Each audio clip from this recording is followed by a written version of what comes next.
Ako si Maria at ito ang aking kwento.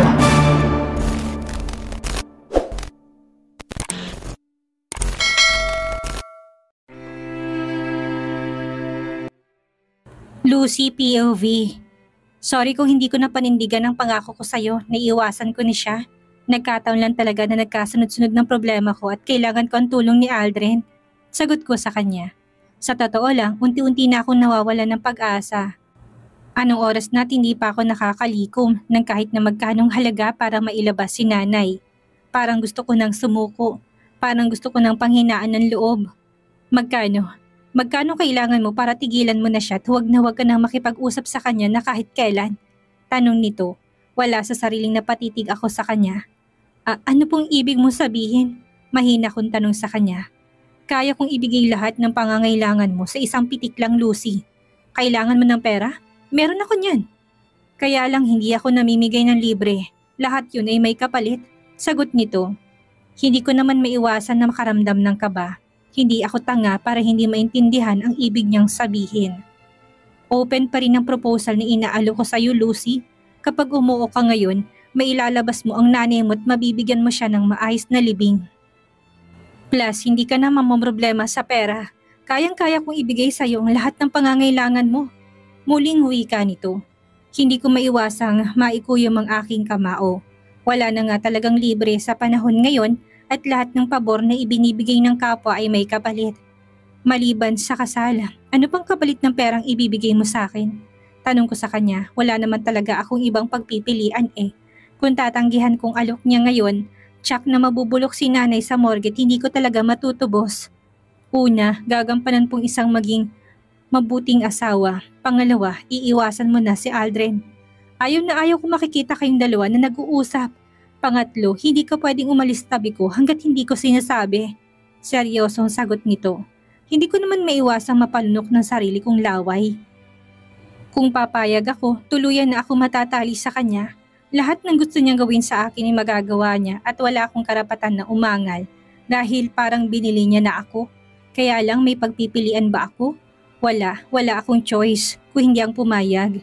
Mariin ko ipinikit ang aking mga mata sabay tango. Nagulat pa ako dahil kaagad niyang inihintong kotse sa tabi ng kalsada. Gusto kong marinig mula sa iyong bibig ang pagpayag mo. Ayaw ko na simpleng pagtangulang, Lucy. Demanding na wika nito sa akin. Tumitig ako sa malayo at pigil kong sarili kong maluha. Kapag umuo ako ngayon, wala na talagang atrasan. Okay, pumapayag ako. Mahina akong sagot sa kanya. Hindi nakaligtas sa paningin kong pagguhit ng masayang ngiti sa labi nito. Ninampot niyang kanyang cellphone at may tinawagan. Asikasuhin mo ang bangkay ni Matilde Sarvan. Utos nito sa kausap na labis kong ikinagulat. Hindi ako makapaniwalang napatitig sa kanya. Tapos na ang ilang oras mong pinoproblema. It's a time para pumirma ka ng contract para naman hindi ako dihado. Nakangisi nitong wika sa akin at muling pinatakbo ang kotse. Contract? Anong contract? Saka kailangan pa ba yun? Hindi naman kita tatakbuhan na. Sagot ko sa kanya. Malakas naman tong tumawa. Lucy, hindi mo pa nga ako kilala. Sigurista ako at lahat ng bagay dinadaan ko sa legal na paraan. Hayaan mong mga tauhan ko ang mag-asikaso ng katawan ng nanay mo. Huwag kang mag-alala, sisiguraduhin ko na magiging sulit sa panig mo ang iyong pumapayag para pagpakasal sa akin, nakangisi nitong sagot. Hindi ko naman maiwasan makaramdam ng takot. Ang ngisi niya kasi ay parang may ibig sabihin. Pero ano pa nga ba ang magagawa ko? Nakipag-deal na ako sa kanya at hindi na ako pwedeng umatras. Expected kong sa asyenda niya ako dadalhin pero nagulat na lang ako dahil ibang daan ang tinatahak namin. Patungo ito sa kalapit na lungsod kaya kahit na natatakot, pinili ko na lang ang manahimik. Simula ng mga oras na ito, nabili niya na ako kaya wala nang dahilan pa para umapila. Pag-aari na ako ng isang Corton Douglas Montalbano. Huminto ang sasakyan nito sa isang mataas na building.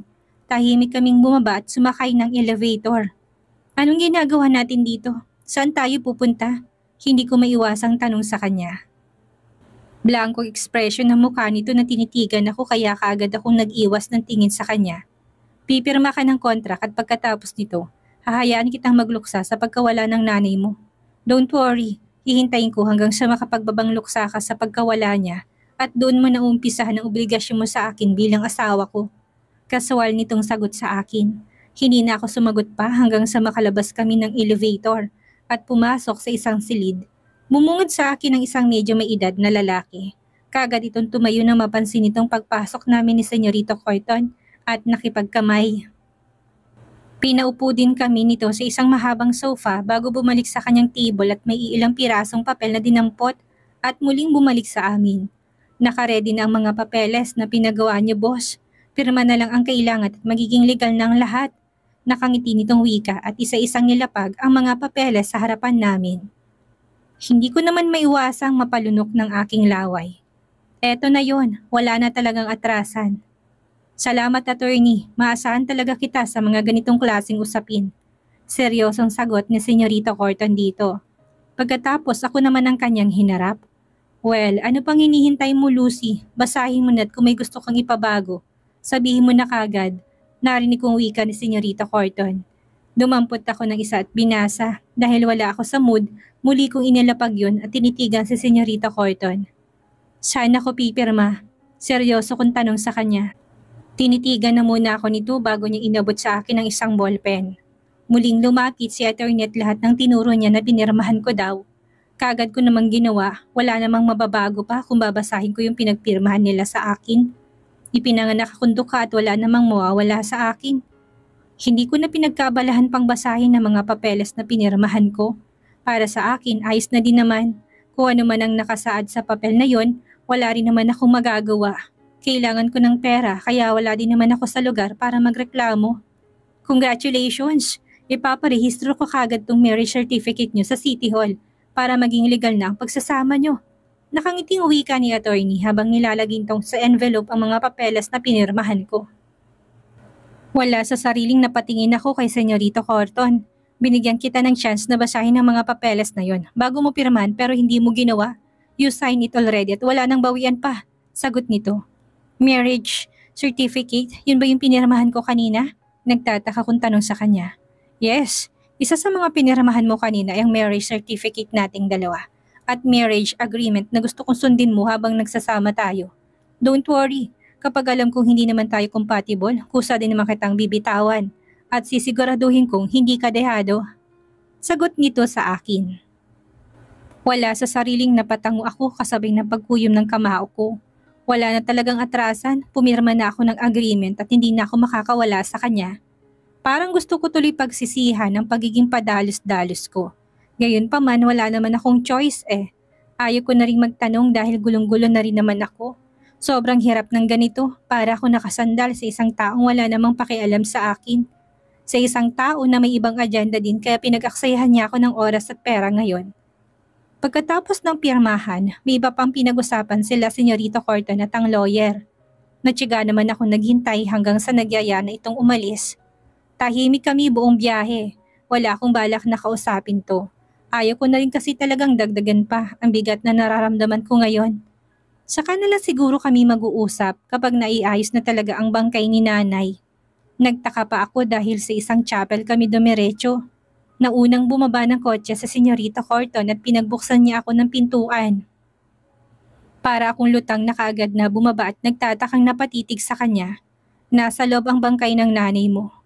Diyan siya ibuburol hanggang sa ilibing siya sa isang private cemetery. Wika nito sa akin. Wala sa sariling napalingon ako sa chapel kasabay ng pagtulo ng luha sa aking mga mata. Una kong hiling sa kanya ay natupad niya at may bonus pa. Alam kong mga mapeperang tao lang ang kayang mag-rent ng ganitong lugar para sa burol, pero nandito si nanay. Matutupad ang pangarap ko na mabigyan to ng maayos na libing. Alam kong masakit para sa yung pagkawala ng nanay mo, pero sana matanggap mo kaagad to. Bibigyan kita ng isang buwan para magluksad pagkatapos noon, gagampanan mo na kung ano man ang nakasaad sa kontrata. Muling wika nito sa akin at inabot niya ang isa kong kamay at pinatong doon ang puting sobrang hawak niya. Wala akong karapatan na tumanggi, kaya tumango na lang ako para matapos ng pag-uusap na ito. Tinitigan ako nito bago sumakay ng kotse. Wala itong binitawan na kahit ni isang salita at mabilis na nitong ipinarangkada ang sasakyan palayo. Naiwan naman akong gulong-gulo ang isipan ko. Binuklat ko pa ang white envelope na binigay niya sa akin at kaagad na nanlaki ang mga mata ko. Namanpansin ko na cash palang laman nun. Maraming pera. Ang perang alam kong magiging kapalit ng dignidad ko. Malungkot ako na pubuntong hininga bago ako naglakad patungong chapel. Lucy, saan ka ba galing? Kanina pa kita hinahanap pa. Mabigat na mga hakbang na naglakad ako patungong chapel nang marinig ko na may tumawag sa pangalan ko. Si Sarah, at talata sa mukha nitong pag-alala habang naglalakad palapit sa akin. Sarah, nandito ka? Salamat dahil nandito ka. Sagot ko sa kanya habang hindi ko na maiwasan pang muling pagpatak ng luha sa aking mga mata. Kagad naman ako nitong niyakap kaya lalo ko napahagulhol ng iyak. Ayos lang yan, Lucy. Ayos lang. Wala kang choice kundi tanggapin ang katotohanan na wala na si Nanay Matilde. Umiiyak na bigkas nito sa akin. Hindi ko naman alam kung anong isasagot ko. Liban sa pagkawala ni Nanay, may isang bagay pang gumugulo sa isipan ko. At yun ay ang pagkakaroon ko ng kasunduan kay Senyorito Corton. Hindi pa man nag-uumpisa ang tungkulin ko na dapat kong gampanan sa kanya. Sobrang bigat na ng kalooban ko. Sarah, mabuti naman at nandito din kayo. Teka lang, paano niyo nalaman na dito nakaburol si Nanay? Tanong ko kay Sarah pagkatapos kong kumala sa pagkakayakap sa kanya. Medyo guminhawa din ang pakiramdam ko pagkatapos kong umiyak. May taong pumunta sa bahay namin at pinaalam sa amin na dito nga daw ibuburol ang nanay mo. Teka lang, Lucy, saan ka nga pala kumuha ng pera? Paano mo na-afford na rentahan ang lugar na to? Nagtataka nitong tanong sa akin. Mahabang istorya, Sarah, at hindi pa ako ready na magkwento. Isa pa, walang mas mahalaga sa akin ngayon kung hindi ang maibigay ko kay Nanay ang pinaka-the best para sa kanya. Masakit sa akin ang pagkawala niya at maibsal lang sigurong sama ng kalooban na nararamdaman ko kapag mabigyan ko na siya ng maayos na libing. Malungkot kong sagot kay Sarah. Nakakaunawa naman itong tumango sa akin at sabay na kaming naglakad papasok ng chapel. Pagdating ng chapel, muling tumulo ang luha sa aking mga mata nang makita kong kabaong ni Nanay Matilde. Parang kailan lang masaya pa kami pero heto ako ngayon. Nag-iisa na lang at hindi ko alam kung anong buhay ang tatahakin ko ngayong wala na siya. Mabilis na lumipas ang mga araw. Nailibing ng maayos si Nanay sa libingan na sinasabi ni Senyorito Corton sa akin noong last time kaming nakita. Masakit ang pagkawala niya pero wala akong choice kung hindi tanggapin lahat ng iyon. Ilang araw na lang din at nag-uumpisa ng kaklase. At sa kabila ng mga nangyari, bala ko pa rin ipagpatuloy ang pag-aaral ko. Isa sa mga gusto ni Nanay noong nabubuhay pa siya ay ang makapagtapos ako ng pag-aaral. Gagawin ko yun kahit na nakatali na ako kay Senyorito Corton. And speaking of Senyorito Corton, hindi na ulit ito nagpakita sa akin simula nung inihatid niya ako sa chapel. Umaasa ako na sana nakalimutan niya na ang deal naming dalawa. Hanggang ngayon kasi hindi ko pa rin ma-imagine sa sarili ko na makakasama siya na parang isang tunay na asawa. Natatakot talaga ako sa posibleng mangyari sa akin habang ginagampanan ko ang pagiging asawa niya. Kahit naman si Aldrin, wala na rin ako naging balita sa kanya. Ang last na sinabi sa akin ni Ate Roselda ay nasa States na daw ito para doon na mag-aral. Ewan ko lang, malalaman ko rin naman yon kapag balik sa eskwela na. Kasalukuyan ako nandito sa maliit na bahay namin ni Nanay. Bala ko mag-general cleaning ngayong araw. Itatapon ko ng mga dapat na itapon para lumuwag-luwag ang paligid. Ang liit na nga ng bahay namin at sobrang dami pang mga abubot. Ngayong wala na si Nanay, may dahilan na para itapon ng mga yon. Mga personal na gamit lang ang ititira ko at ilang pirasong lutuan. Kasalukuyan kong hinahalungkat ang isang maliit na cabinet na si Nanay lang ang gumagamit ng kaagad na naagaw ang atensyon ko. Sa isang kahon, sa lahat ng mga abubot na nandito sa cabinet ni Nanay, yun lang kasi may maayos na wrapper. Natatakpan din ito ng mga damit kaya hindi talaga masyadong pansinin. Sa tanang buhay ko, ngayon ko lang din ito nakita kaya nakapagtataka lang. Para yung gift box kaya kunot-no kong kinuha at kagad na inilabas ng cabinet at pinatong sa ibabaw ng papag. Titingnan ko na munang laman kung pwede bang itapon. Ano kaya to? Mahina akong sambit habang binubuksan ng box. Kagad na nagsalubong ang kilay ko nang kaagad na tumambad sa akin ng isang tela. Niladlad ko yun at kagad ako nagulat dahil damit ni isang batang babae yon. May kasamang sapatos at aksesoris ng buhok. Ang mas lalong nakaagaw ng atensyon ko isang kwintas na kulay ginto. Yes, kulay ginto at kalahating heart ang pendant nito. Parang sinadyang hatiin ang design sa hindi malamang dahilan. May naka-engrave din na pangalang Lucia Vera sa kwintas. Lucia Vera? Sinong Lucia Vera? Sabi ni Nanay nag-iisa niya lang akong anak pero bakit niya tinago to? Saka alam kong mamahalin ng kwintas na to. Sa hirap ng buhay namin hindi niya malang naisip na ibenta para sana magiging pera. Wala sa sarili kong bigkas. Para ako namamalikmata habang titig na titig sa mamahaling kwintas. Ang hindi ko maintindihan kung bakit tinago ito ni nanay sa akin. Halata kasing lumang-luma ng damit at iba pang mga gamit na nandito sa box. Nagkalkal pa ako at sa pinakailalim ng box at muling umagaw sa atensyon ko isang kulay brown na envelope. Kinuha ko yun at binuksan at muling tumambad sa mga mata ko isang larawan. Picture ng isang dalaga na may nakasulat na pangalan sa likurang Ana. Sino siya? May tinatago ba si nanay sa akin sa mahabang panahon? Pero bakit? Bakit kailangan niyang itago sa akin ang tungkol sa bagay na to? Gulong-gulo kong bigkas. Maraming katanungan sa isipan ko na hindi ko alam kung mabibigyan pa ba ng kasagutan. Sobrang lakas na din ang kabog ng dibdib ko na hindi ko mawari. Feeling ko kasi may sekretong tinago sa akin si nanay na daladala niya hanggang hukay. Pero bakit? Sa kakahalungkat ko, isa pang puting sobrang bumulaga sa akin. Sulat kamay yun ni nanay kaya kagad kong binuksan. Nagtaka ako dahil isa yung liham. Feeling ko matagal na ang liham na ito na si nanay mismong nagsulat dahil halos mangitim na din ang papel sa sobrang luma. Sinipat ko muna ng tingin pero nagtaka pa ako dahil parang para sa akin ang sulat na yon. Lucy, anak, patawarin mo ko kung hindi ako naging tapat sa'yo. Kung hindi sana sa pagiging makasarili ko, hindi mo sana mararanasan ang hirap ng buhay. Malaki ang pagkakamali sa'yo ng anak ko na si Ana. Kinidnap ka niya at imbis na ibalik kita sa tunay mong mga magulang. Kinonsinti ko siya. Inilayo kita at inangkin na tunay kong anak. Patawad, Lucy. Patawarin mo si nanay pero maniwala ka sa akin. Mahal na mahal kita at isipin ko palang na mawawala ka sa akin. Sobrang sakit na ng kalooban ang dulot nun sa akin. Lalo na ngayong patay na ang pinakamamahal kong anak na si Ana na naging dahilan kung bakit kita kasama ngayon. Araw-araw, gabi-gabi akong inuusig ng aking konsensya. Lalo na sa tuwing nakikita kitang nahihirapan. Lalo na sa tuwing hindi ko na ibibigay ang lahat ng mga pangangailangan mo. Kung may ibabalik ko lang sanang lahat, ibinalik ko na lang sana kita sa tunay mong pamilya. Sana hindi ako nakukonsensya ngayon. Wala akong pinagkaiba sa anak ko na dati mong yaya. Kami ang dahilan kaya ka nahihirapan ngayon kaya patawarin mo kami, Lucy. Hindi ko na namalayan pa ang sunod-sunod na pagpatak ng luha sa aking mga mata. Habang binabasa ang sulat, hindi ako makapaniwala na lahat ng mga nakikita ng mga mata ko sa tanang buhay ko ay isa palang malaking kasinungalingan. Hindi si Nanay Matilde ang tunay kong pamilya at sino ba ang pwede kong gawin para mahanap sila? Sino ba ako't saan ako nanggaling? Sa isipin yun, para akong pinagbagsakan ng langit at lupa. Malaking bagay sa pagkatao kong biglang naging blanko. Nay, sa kabila ng mga masasaya nating alaala sa isa't isa, hindi ko alam kung dapat bakit ang kamuhian. Bakit nagawa mo to sa akin? Bakit? Humahagulhol kong bigkas. Patay na siya at imposibleng makakuha pa ako ng maayos na kasagutan sa mga tanong na gumugulo sa isipan ko ngayon. Ang balak kong mag-general cleaning sana, hindi ko na nagawa dahil wala na akong ginawa pa kundi umiyak na umiyak. Para akong isang bata na biglang inagawan ng laruan at nagtatantrums. Gusto kong sumbatan si nanay dahil sa mahabang panahon, pinaniwala niya ako sa isang malaking kasinungalingan. Hindi niya ako binigyan ng pagkakataon na makasama kong tunay kong pamilya. Kung ano man ang mga nangyari sa akin, hindi na maibabalik lahat ng iyon. Kaya pala maraming nagsasabi na hindi ko siya kamuka. Dahil hindi naman pala ako totoong anak.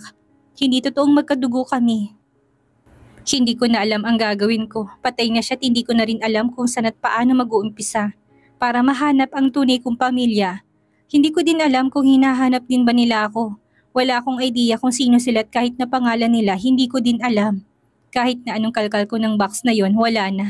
Wala na ako nakuha pa na kahit ni isang impormasyon tungkol sa pagkatao ko. Bilang sa pangalang Lucia Vera na nakaukit sa kalahating heart na pendant, wala nang kahit na anong clue tungkol sa tunay kong pagkatao. Lucy? Lucy! Diyos ko! Anong nangyari sa'yo? Kanina pa kita tinatawag pero hindi ka sumasagot. Anong nangyari? Umiiyak ka na naman? Si Sarah. Nakatayo ito sa pintuan ng aming bahay at punong-puno ng pag-alala ang mukha nito habang nakatitig sa akin. Hindi ko man lang namalayan ang pagdating niya. Lalo naman ako napahagulhol ng iyak. Feeling ko nga mas masakit ang mga nalaman ko ngayon kumpara noong namatay si nanay. Sarah, hindi ko na alam ang gagawin ko. Pakiramdam ko mababaliw na ako. Umiiyak kong bigkas sa kanya. Mabilis tong naglakad palapit sa akin habang kita kong awa sa kanyang mga mata. Ano na naman to, Lucy? Akala ko ba tanggap mo ng pagkawala ng nanay mo? Bakit nagmumukmuk ka na naman? Sagot nito sa akin. Kaagad akong napailing. Pinilit ko namang magpakahinahon pero hindi ko talaga kaya. Sobrang sikip ng dibdib ko dahil sa sobrang sama ng loob na nararamdaman ko ngayon. Alam mo, hindi na talaga ayos yung ginagawa mo ngayon eh. Lucy naman, kung nakikita ka lang ngayon ni Nanay Matilde, tsak na mag-aalala din sa'yo yun. Tama na kasi yung kakaiyak. Tanggapin mo ng katotohanan na wala na siya. Muling wika nito. Kaagad naman ako nagtaas ng tingin na tinitigan ito. Sana hindi ko nalang binentang sarili ko para mabigyan ko lang siya ng maayos na libing. Sana hinayaan ko na lang siya sa morgue na mabulok ang katawan niya. Sagot ko naman. Puno ng pagdaramdam ang puso ko ngayon. Gusto kong ilabas ang hinanakit ng puso ko pero hindi ko alam kung paano. Lucy, ano ka ba? Ano ba yung pinagsasabi mo? Nagtatakang tanong sa akin ni Sarah. Pinunasan kong namuong luha sa aking mga mata gamit ang luma kong t-shirt bago to seryosong hinarap. Basahin mo to't nang malalaman mo kung bakit galit ako sa kanya. Kahit nawala na siya, hindi ko pa rin maiwasang makaramdam ng galit sa kanya. Niloko niya ako. Nilayo niya ako sa tunay kong pamilya. Galit ako sa kanya. Galit na galit ako sa kanya, Sarah. Halos pasigaw kong bigkas. Tumayo ako at lahat ng mahawakan ko'y pinagbabato ko na. Ewan ko ba, simula nung nalaman kong katotohanan tungkol sa pagkatao ko, parang akong ibang tao ngayon. Parang biglang naglaho ang dating mahinahon na Lucy at napalitan yun ang labis na pagdaramdam. Para akong nangangapa sa dilim at hindi ko alam kung paano pupunta sa liwanag. Lucy, ano ba? Tama na yan. Bakit ka ba nagkakaganyan ha? Sagot naman ni Sarah. Hawak niya ang liham na inabot ko sa kanya pero hindi niya pa nababasa yon dahil pinipigilan niya ako sa pagwawala ko. Nasa sulat, nakasaad na hindi niya ako anak. Hindi niya ako anak at nilayo niya ako sa tunay kong pamilya. Umiiyak kong bigkas. Natigilan naman si Sarah at dahan-dahang bumitaw sa akin. Seryoso niyang binasa ang liham at puno ng awang kanyang mga mata na tumitig sa akin.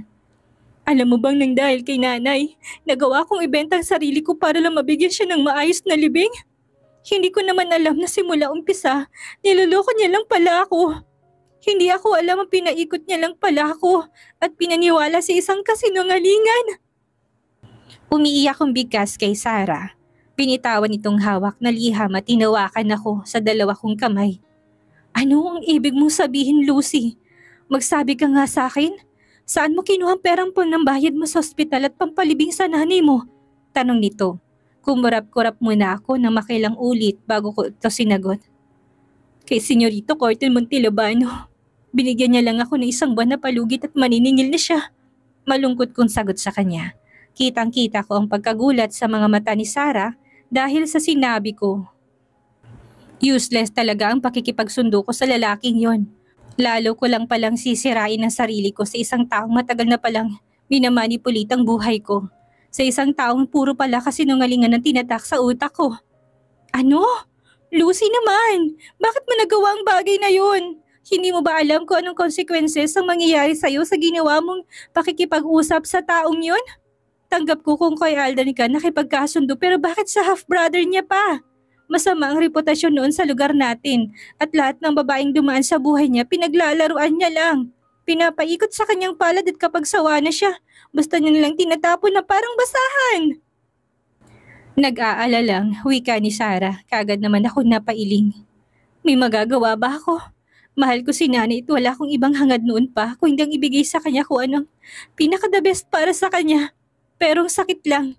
Ang sakit dahil para akong tanga nagdesisyon ng isang bagay na wala naman pala akong mapapala.